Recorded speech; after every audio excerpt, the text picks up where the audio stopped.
السلام عليكم ورحمة الله وبركاته. إن شاء الله النهاردة هنعمل مع بعض صينية السمك البلطي بالصلصة، أكلة حرشة جميلة، وتاكليها بقى مع رز، تاكليها مع عيش، براحتك خالص. كان عندي كام سمكة كده صغيرين، نضفتهم كويس جدا، ونقعتهم في المحلول بتاعهم.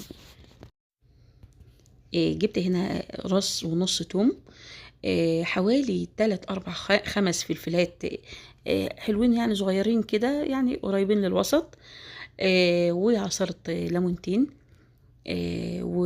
وطبعا حطيت ملح، حطيت كمون، حطيت كزبرة، حطيت شوية بهارات سمك على الخلطة ديت، وضربتهم كويس جدا في الكبة، لان دول اللي هنحشي بيهم السمك بتاعنا قبل القلي.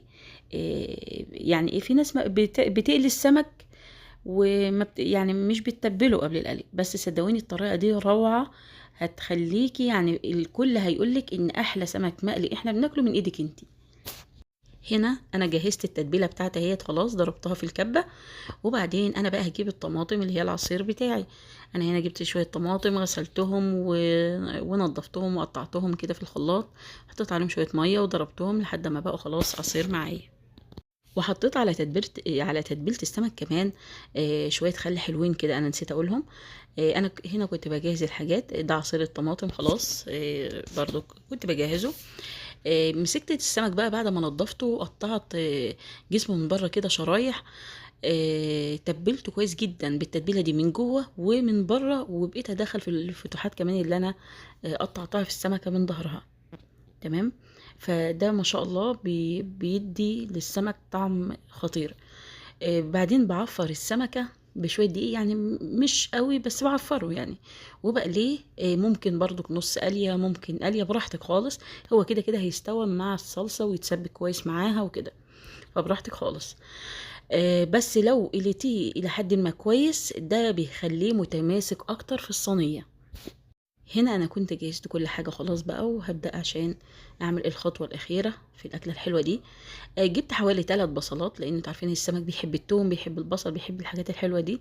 جبت 3 بصلات تقريبا كبار. حطيت باقي التتبيله اللي كانت معايا، لان انا يعني مش كلها، انا كنت عامله كميه كبيره حلوه، فدول يعتبر معلقتين كبار.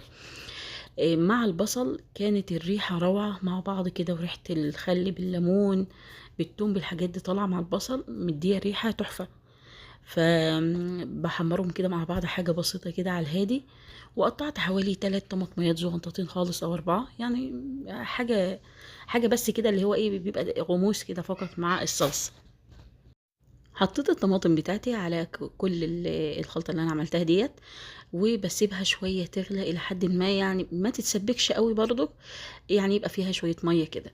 وبعدين بجيب السمك المقلي بتاعي واحط في عصير الطماطم، وابدأ اغطيه كويس جدا بكل حاجة بيه، وبغطيه شوية على البوتاجاز لحد ما ياخد ويدي مع بعضه.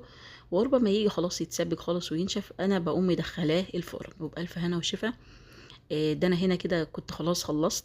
فانت ممكن كمان تنشفيه عن كده في الفرن، بس احنا حابين كده عشان تلاقي غموس كويس وانت بتاكليه. وبألف هنا والشفا، مع السلامة.